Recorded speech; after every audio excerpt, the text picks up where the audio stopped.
Bakery पर मिलने वाले महंगे फ्रूट केक तो आप सबने खाए होंगे, पर क्या इस केक को आपने कभी घर पर बनाया है? नहीं, तो चलिए हमारे साथ इस केक की रेसिपी शेयर करते हैं। इस केक को हमने बनाया था अपने बेटे के बर्थडे पर और स्पंज की सॉफ्टनेस ने सबको ये कहने पे मजबूर कर दिया कि कहाँ से मंगाया। मैंने कहा घर पे बनाया।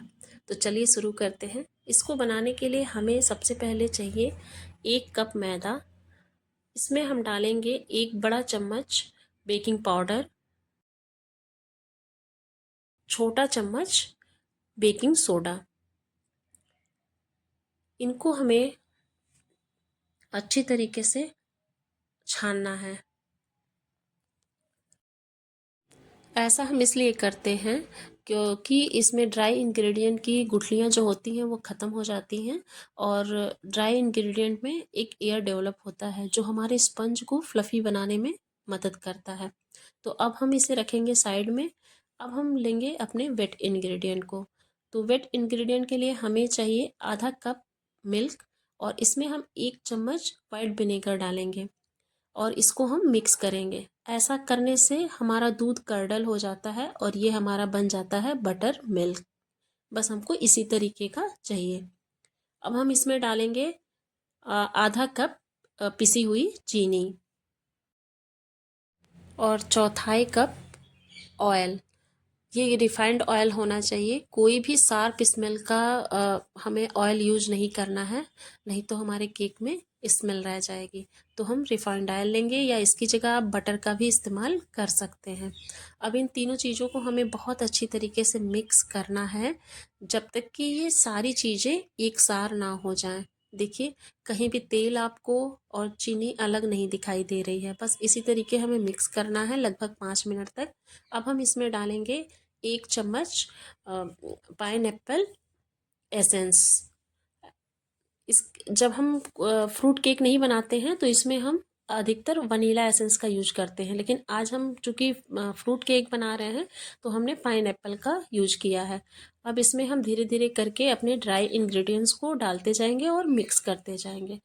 और मिक्स करते समय याद रखिएगा कि हमेशा इसको एक ही डायरेक्शन में मिक्स करना है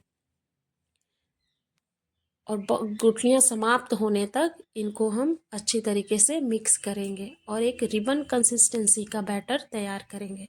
अब हम चूंकि पहले से तैयार किए हुए मोल्ड में अ,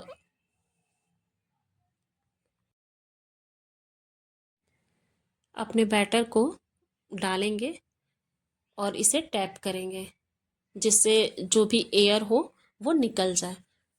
हम अपने अवन को 170 डिग्री सेल्सियस पर 10 मिनट के लिए प्री हीट किए थे। अब इसमें हम अपने केक टिन को डालेंगे और लगभग 25 से 30 मिनट तक बेक करेंगे। बेक 25 से 30 मिनट हो चुके हैं। अब चलते हैं, हम अपने केक को चेक करते हैं। तो देखते हैं। देखिए, हमारा केक तो लग रहा है कि अच्छी तरीके से पक चुका है। अब हम इसे चेक करेंगे।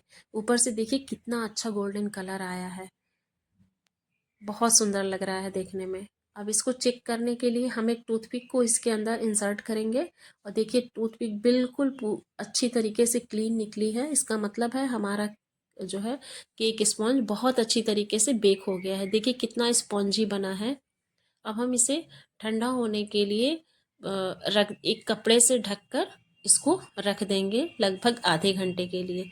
जब ये पूरी तरीके से एकदम ठंडा हो जाएगा तभी हम इसका यूज करेंगे। जब तक हमारा केक ठंडा हो रहा है तब तक हम इसके लिए बना लेते हैं, फ्रूट को तैयार कर लेते हैं। तो हमें चाहिए कुछ फ्रूट। तो हमने लिया है एप्पल और ऑरेंज और कीवी। इन सबको हमने चॉप कर लिया है। अब इनके मॉइस्चर को ख़त्म करने के लिए हमें लेना है एक पैन। इसमें हम डालेंगे लगभग 2 बड़े चम्मच पानी और इसमें डालेंगे 1 चम्मच पिसी हुई चीनी और अब हम इसमें डालेंगे अपने सारे फ्रूट को। इन फ्रूट को इस चीनी के मिश्रण में डालकर हम लगभग 1 मिनट तक पकाएंगे इसको।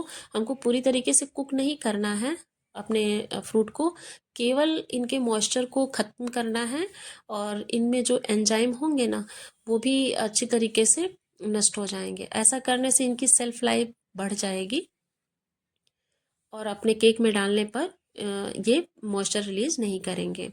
हमारे पास थोड़े से रखे हुए थे स्ट्रॉबेरी और जो है ब्लैकबेरी, तो मैंने इन्हें भी जो है क्रश करके डाल दिया है। अब इन सबको हम अच्छी तरीके से मिक्स कर लेंगे, चीनी से कोट कर लेंगे। अब देखिए हमारे पैन में कहीं भी आपको मॉइस्चर नहीं दिख रहा है, बस हमें इतना ही इन्हें रोस्ट करना था। अब इन्हें हम एक प्लेट में निकाल कर बहुत अच्छी तरीके से कूल डाउन होने देंगे। अब हमें चाहिए विप्ड क्रीम, तो अपने क्रीम को विप्ड करने के लिए हमें एक बड़ा कोई बर्तन लेना है, उसमें डालना है हमको आइस क्यूब को। फिर हम उसमें रखेंगे एक दूसरा बर्तन और अपने क्रीम को डालेंगे। लगभग मैंने यहाँ पे 2 कप क्रीम लिया है और उसको सॉफ्ट पीक आने तक विप्ड करेंगे।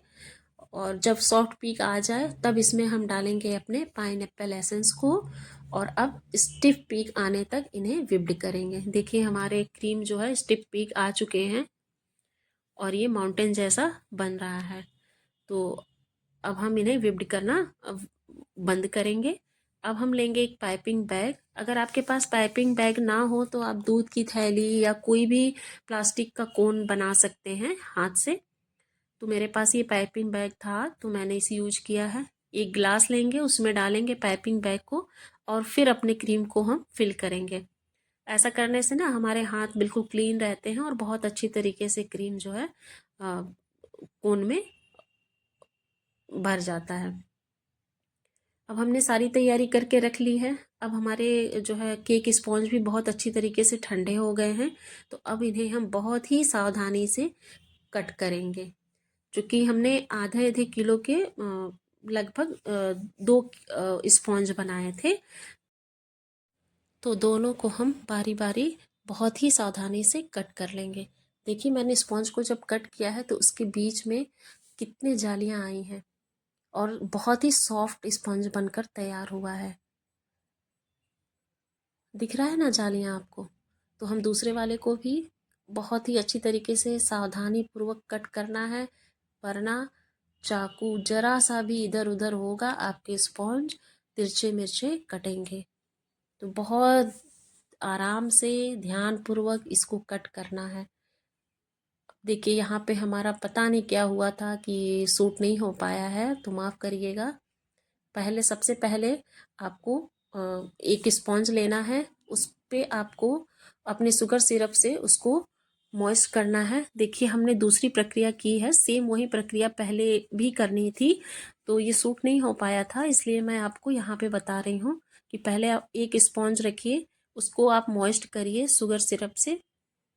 फिर उसके बाद आप अपने क्रीम को बहुत अच्छी तरीके से फैलाइए। फिर आप दूसरे स्पॉन्ज को रखेंगे, सॉरी, उसमें फिर आप अपने जो भी हमने अपने फ्रूट को बना के रखा है उसको लगाना है। फिर आपको उसके ऊपर एक स्पॉन्ज रखना है, फिर आपको मॉइस्ट करना है, फिर आपको उसको क्रीम लगाना है जैसा कि यहाँ पे दिखाया जा रहा है।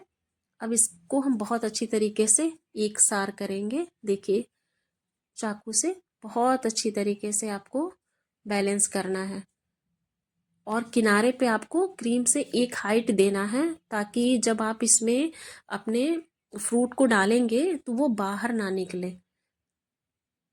अगर आप ये फ्रूट केक नहीं बनाएंगे तो आपको इस प्रक्रिया को करने की ज़रूरत नहीं होती है। आप केवल क्रीम को एकसार करिए और दूसरा जो है आप उस पर स्पॉन्ज को रख देते हैं। लेकिन जब हम इसमें ये फ्रूट डालते हैं ना तो ये बाहर निकलने की संभावना होती है जब आप दूसरा स्पॉन्ज रखेंगे, इसीलिए ये किनारियाँ बनानी होती हैं। तो अब हम इसमें अपने सारे फ्रूट को डाल देंगे। अब हम रखेंगे दूसरे स्पॉन्ज को और फिर सेम प्रक्रिया करेंगे, इसको भी हम मॉइस्ट करेंगे अपने शुगर सिरप से।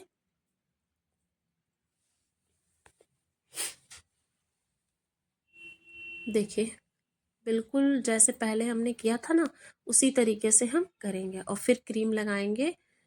और क्रीम लगाते समय ध्यान रखिएगा कि पहले बहुत ज़्यादा क्रीम नहीं लगाना है, क्योंकि भाई हम बेकर्स तो हैं नहीं, हम तो होम मेकर हैं है ना। तो बहुत ही मतलब तसल्ली के साथ सावधानी पूर्वक हमें ये काम करना है।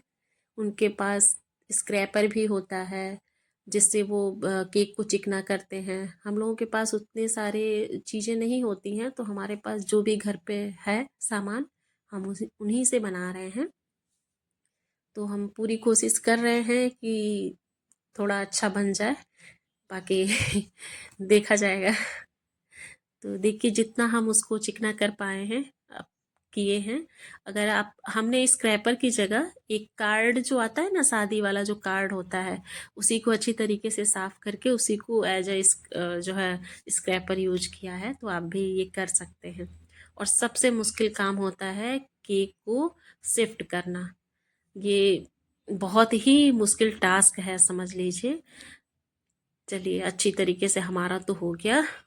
अब हम अपने केक को डेकोरेट करेंगे। तो डेकोरेशन के लिए आपके पास जो भी हो, आज हमें जो है स्ट्रॉबेरी नहीं मिल पाई थी, तो उसका टेस्ट और भी अच्छा आएगा। तो अगर आपके पास हो तो आप ज़रूर लगाइएगा। मेरे पास रखी थी ड्रैगन फ्रूट और कीवी और ऑरेंज, तो मैंने इसी से काम चला लिया है।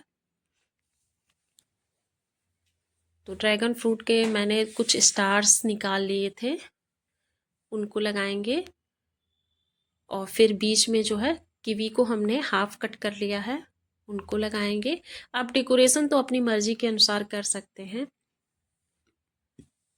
ये सारे फ्रूट जो है फ्रेश हैं, इनको कोई शुगर सिरप के साथ हमने कुछ भी नहीं किया है। ये सारे फ्रूट जो है एकदम फ्रेश हैं। और ये थोड़े से हमने ब्लूबेरी भी लगा दिए हैं, मेरे पास रखे हुए थे तो। और अब बीच में थोड़ा हमको खाली लग रहा था, तो मैंने थोड़े से क्रीम को लगाया है और एप्पल से उसको डेकोरेट किया है। तो देखिए कैसा लग रहा है ये केक, हमें कमेंट में ज़रूर बताइएगा। और ये है मेरे बेटे का बर्थडे। बस छोटी सी एक कोशिश थी अपने बेटे को खुश करने की, तो उसे बहुत पसंद आया। I hope